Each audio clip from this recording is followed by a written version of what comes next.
జై శ్రీరామ.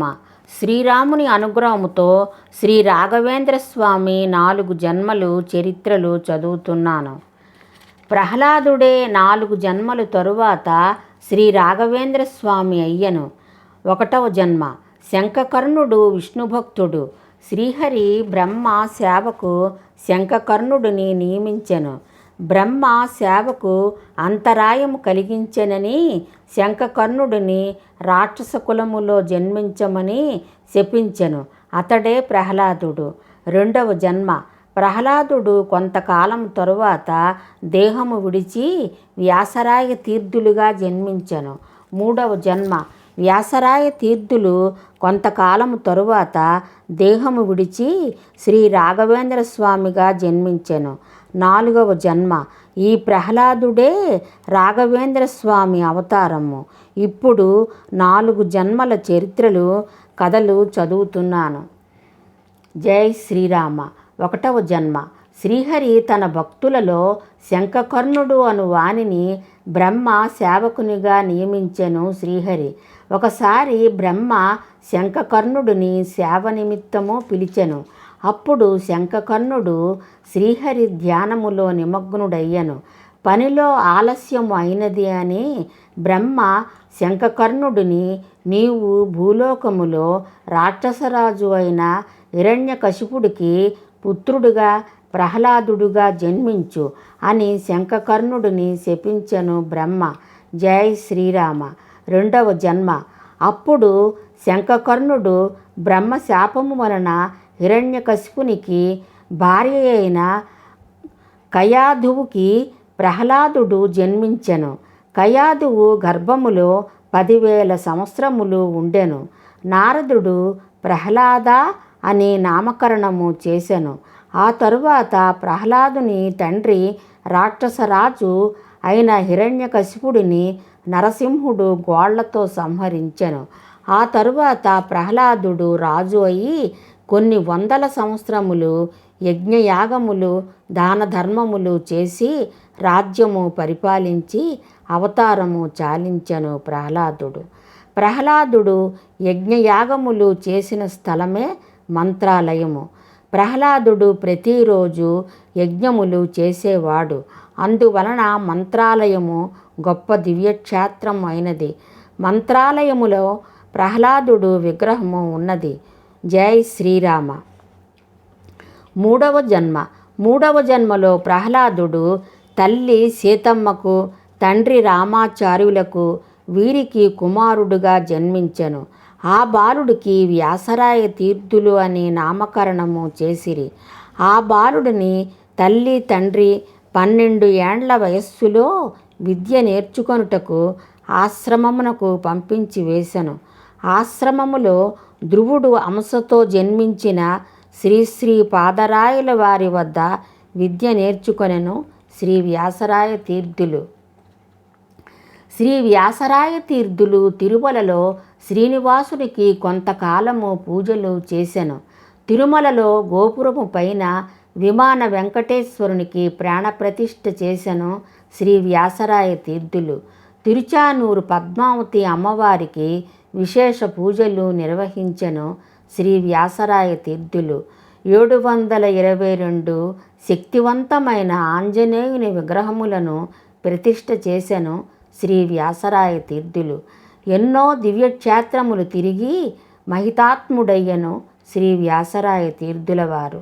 కర్ణాటక హంపి అనిగొందె దగ్గర తుంగభద్రా నదీ తీరమున తపస్సు చేస్తూ బృందావనములో లీలమయ్యను శ్రీ వ్యాసరాయ తీర్థులు. అప్పటికి వ్యాసరాయ తీర్థులు వారికి వయస్సు 92 సంవత్సరములు. శ్రీరామ. 4వ జన్మలో శ్రీ వ్యాసరాయ తీర్థులు శ్రీ రాఘవేంద్ర స్వామి అంశతో తల్లి గోపమ్మ, తండ్రి తిమ్మణాచార్యులు వీరికి 1598వ సంవత్సరములో పుత్రుడు జన్మించెను. ఆ బాలునికి వెంకటనాథుడు అని నామకరణము చేసెను. వెంకటనాథునికి సరస్వతి అనే అమ్మాయితో వివాహము అయ్యను. వెంకటనాథుడు కుటుంబ పోషణకై కుంభకోణము వెళ్ళిపోయెను. కుంభకోణములో సుధీంద్ర తీర్థుల వద్ద శిష్యునిగా చేరెను. సుధీంద్ర తీర్థుల వద్ద విద్యా అభ్యాసము నేర్చి అక్కడ ఉద్దండ పండితులను ఓడించెను. వెంకటనాథుడు కీర్తి నలుదిశలు వ్యాపించెను. ఇటువంటి శిష్యుడే సర్వజ్ఞ పీఠానికి అర్హుడని శ్రీ సుధీంద్ర తీర్థుల వారు భావించారు. ఈ విషయము గురువు సుధీంద్రులు శిష్యుడైన వెంకటనాథునికి చెప్పెను. వెంకటనాథుడు భార్య బిడ్డను వదలి సన్యాసాశ్రమము నాకు ఇష్టము లేదు అని చెప్పెను. ఆ తరువాత వెంకటనాథునికి స్వప్నములో సరస్వతీదేవి, శ్రీ నృసింహస్వామి, వేదవ్యాసుడు సన్యాసాశ్రమము స్వీకరించమని కోరెను. అప్పటి నుండి వెంకటనాథుడికి సంసారము పట్ల విరక్తి కలిగినది. వెంకటనాథుడు పుత్రుడు అయిన లక్ష్మీనారాయణుడికి ఉపనయనము చేసి గురువు సుధీంద్ర తీర్థుల స్వాముల వారు ఆజ్ఞ ప్రకారము సన్యాసాశ్రమము స్వీకరించదలిచెను అని వెంకటనాథుడు గురువు సుధీంద్ర తీర్థుల వారికి చెప్పెను. అప్పుడు గురువు తంజావూరులో సన్యాసాశ్రమము దీక్ష ఇచ్చి శ్రీ రాఘవేంద్ర తీర్థులు అని నామకరణము చేసెను. గురువు సుధీంద్రులు పీఠాధిపత్యాన్ని, శ్రీ మూలారామ విగ్రహాలను సమస్తాన్ని అప్పగించి సుధీంద్ర తీర్థుల వారు హంపి ప్రాంతములో తపస్సు చేసుకుంటూ బృందావనములో స్వర్గస్థులయ్యను. శ్రీ రాఘవేంద్ర తీర్థులు తపస్సు, భక్తి, అనుష్ఠానము, పీఠాధిపత్యము పరమోన్నత స్థితికి చేరినది. భర్త వియోగము భరించలేక భార్య సరస్వతి ఆత్మహత్య చేసుకొన్నది. ఆమె శరీరము ప్రేతాత్మగా మారినది. అప్పుడు శ్రీ రాఘవేంద్రులు భార్య సరస్వతికి సద్గతి కలిగించెను. శ్రీ రాఘవేంద్రులు అసాధారణమైన తపశ్శక్తిని సాధించారు. ఎన్నో శ్లోకరచనలు చేశారు. అనేక దివ్యక్షేత్రములు సందర్శించిరి.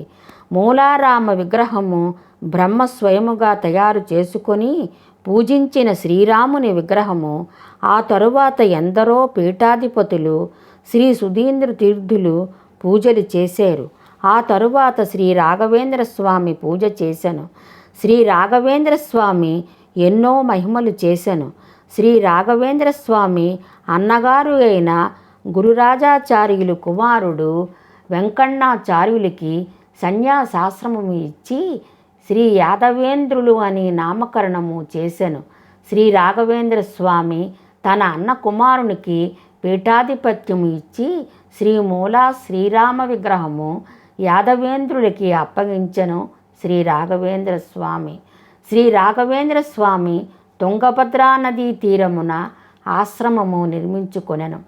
శ్రీ రాఘవేంద్ర స్వామికి నవాబు ఆదోని మంచాల అనే గ్రామము ఇచ్చెను.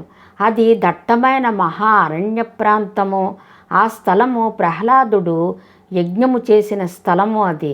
శ్రీ రాఘవేంద్ర స్వామి యోగా స్వరూపిణి అయిన రేణుకాంబ అయిన మంచాల అమ్మను ధ్యానించెను. ఆ తల్లి అనుమతి కోరెను. శ్రీరాముడు వనవాస సమయములో 7 నిమిషములు విశ్రమించిన శిల ఒకటి ఉన్నది. ఆ శిల మాధవరము గ్రామము దగ్గర ఉన్నది అని శ్రీ రాఘవేంద్ర స్వామి తెప్పించెను. 700 నారాయణ సాలగ్రామాలను తెప్పించి మృత్తికతో శ్రీ రాఘవేంద్ర స్వామి శిష్యుడు వెంకన్న బృందావనము నిర్మించెను. 1670వ సంవత్సరములో శ్రీ రాఘవేంద్ర స్వామి బృందావనవస్తులైరి. శ్రీ రాఘవేంద్ర స్వామి క్షేత్రము కర్నూలు జిల్లా తుంగభద్రానదీ తీరమున ఈ దివ్యక్షేత్రము ఉన్నది. ఇది వరకు మంచాల అనే పేరు ఉండేది. కాలక్రమేణా మంత్రములు పఠించుచుండుట వలన మంత్రాలయముగా మారెను. బృందావనములో శ్రీ హయగ్రీవుల వారి శక్తి ఉన్నది. జై శ్రీరామ. పూజ్యాయ రాఘవేంద్రాయ సత్యధర్మరతాయ చ భుజతాం కల్పవృక్షాయ నమతాం కామధేనవే. జై శ్రీరామ. సర్వే జనో